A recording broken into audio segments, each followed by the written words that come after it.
This is the corner of North Interstate Avenue and North Lombard Street, North Portland. This is also the Lombard Transit Center, and in some places a transit center is like a regular facility. This is just called the transit center because it's where a bus line crosses a MAX line. And we can see there's a gas station on that corner, Fred Meyer over there, another gas station here. And I've ridden the yellow line a lot of times, and I've had it, you know, in my videos. And today I'm actually going to follow the alignment of the yellow line. We're going to take a look at North Portland and demonstrate some things and draw some conclusions, something like that. So this shows a little bit of the alignment and the neighborhood around it. And as you can see, this is an apartment building, a new apartment building. But if you scroll this way, you can see single-family houses, including one that is currently not inhabited, it seems, and more that way. So this neighborhood, the alignment of the yellow line, is a mixture of high density, or at least medium density housing, and then single-family home residential housing. Also a lot of light retail. And over here, for example, a motel. So kind of mixed as far as the uses of the land and what the neighborhood is like. So we see a train coming in. The yellow line is interesting, among other things, and I just realized this. The yellow line is the only of the TriMet Max lines that is totally within Portland city limits. The other ones can connect Portland with other cities like Hillsborough, Beaverton, Gresham, Milwaukee. But this yellow line, when it was built into this day, only goes into Portland, or only goes to North Portland. And it's kind of an interesting point to that if you go different places, the MAX is used different ways. It's used as almost a commuter train, like when it goes out to Hillsborough. And here it's more like a streetcar or trolley because the stops are closer together. It's at grade. It has to deal with traffic. So the MAX was kind of developed for one reason, and then it's filled different niches throughout the city in different neighborhoods, such as this one. Right there, we have New Seasons Market, which is an upscale, natural grocery store. So that is something that kind of inevitably have to discuss. Gentrification. So traditionally North Portland was one of the poorer parts of Portland, not in all places but in many places, and also traditionally African American. And around the time this line started to open, the character of the neighborhood changed because you saw the new apartment buildings, people started building condos, things like that. And it displaced a lot of the residents of the neighborhood. And I remember those days. I was still a young teen, so I don't really remember it really well, but it was quite different, and it's very mixed, very complicated issue that I'm not going to describe just walking down the sidewalk, because also, while it's displaced a lot of people, the neighborhood has a lot more services than it used to. And also, just because I'm talking about transit, oh boy, when I was a kid and a teen, it was so hard to get out here and the bus went so slow. So the characteristic of the neighborhood has changed in ways that are diverse. And I might be saying more about that as I continue down the road, because we're still going to see some different stuff.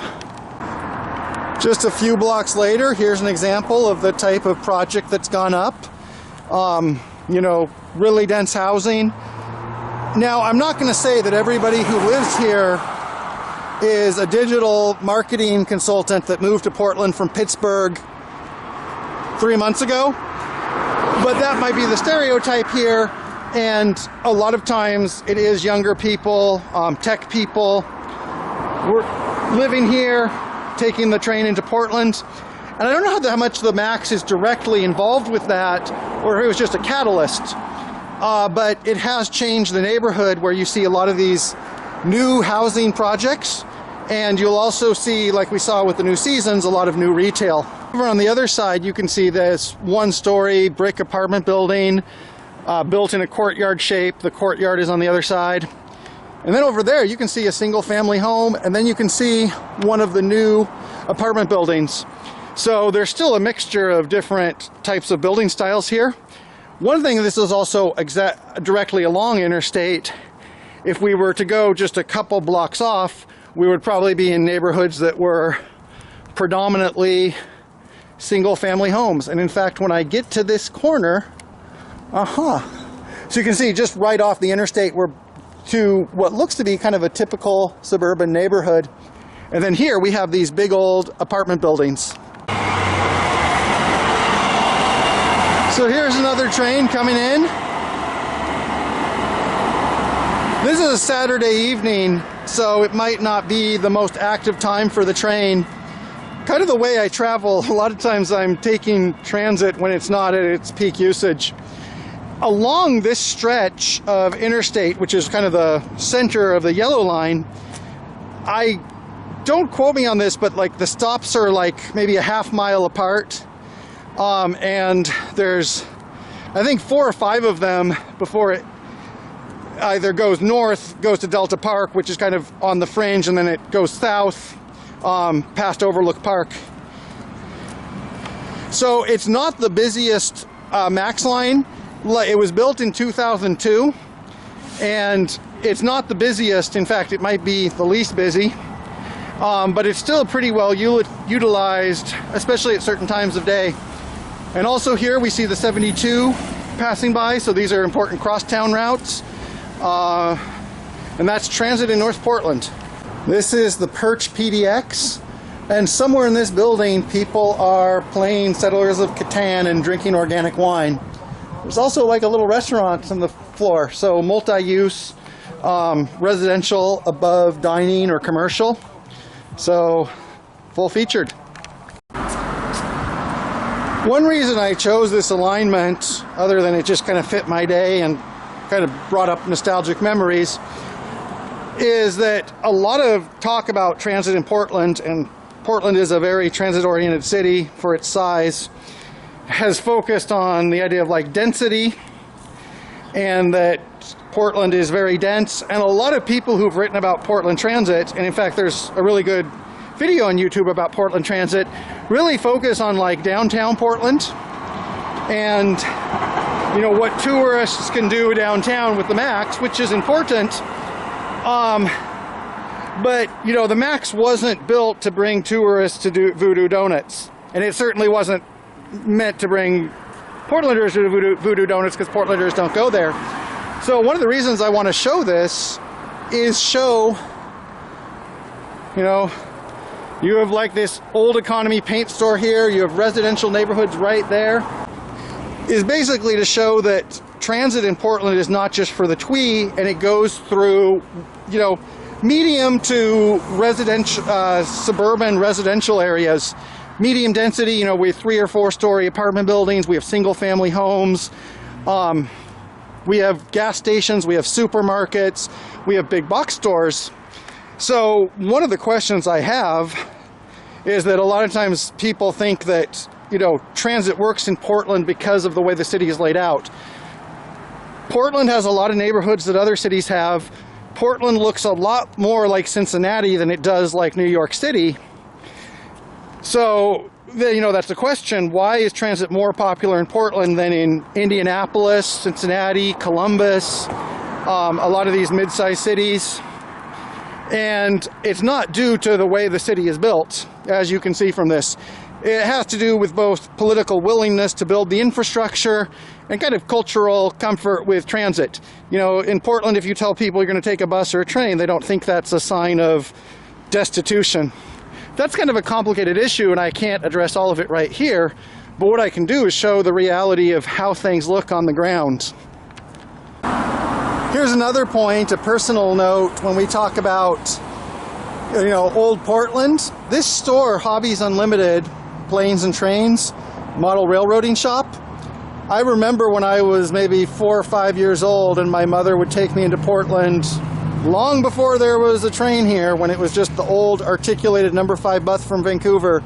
I'd look at this store. This has been here for 40 years at least, and so I hope it'll be here for a while longer. Oh no. Okay, so all of that stuff I just told you is wrong because apparently it is a different business. It is a micro manufacture, design lab, and art studio, which is good.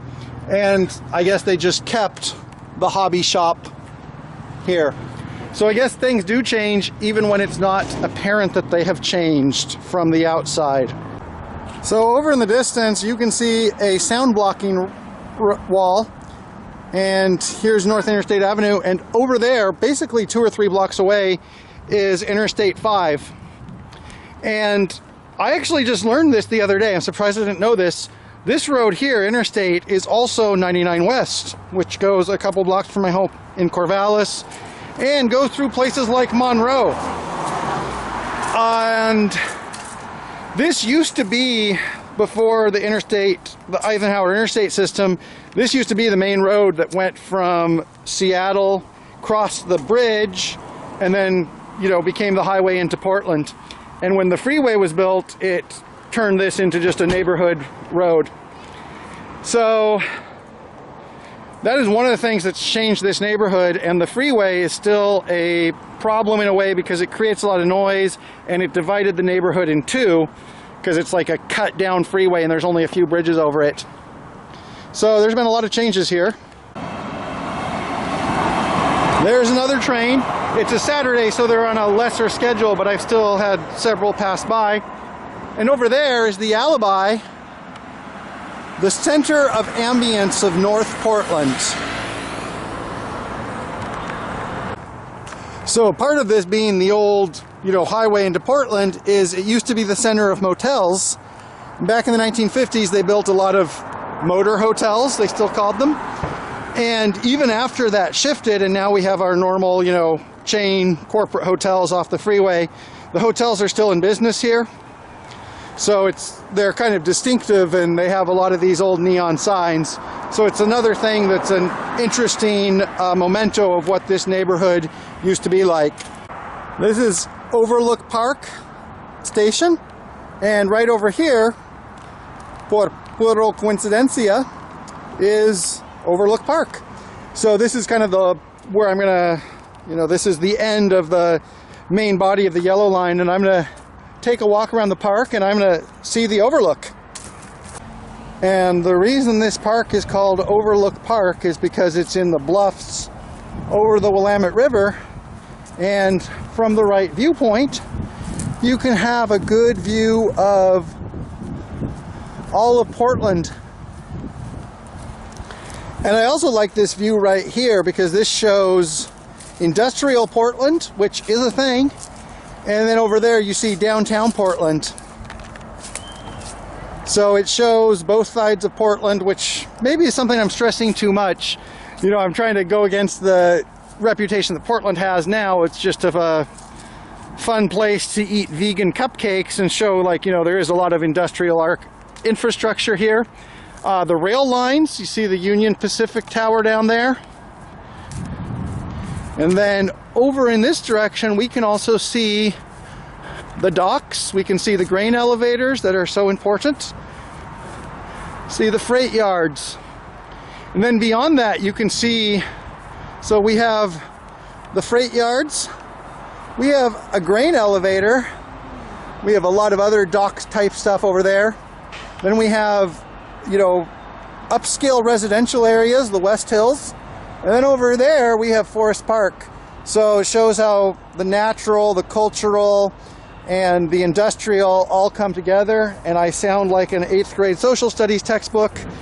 So I'm gonna kind of conclude with that note. So today I saw a lot of things. I hope some of it has been helpful. And I guess the main takeaway I want to have is that, you know, I say this as a joke, but seriously, Portland is a land of contrasts, and that a lot of, you know, what people say about Portland is simplified, and a lot of what people say about transit in Portland is simplified, because the transit is not just for the fun downtown things, but it's a part of everyday life in residential neighborhoods. Okay, well, that is my lesson about Portland, and I have a bus to catch.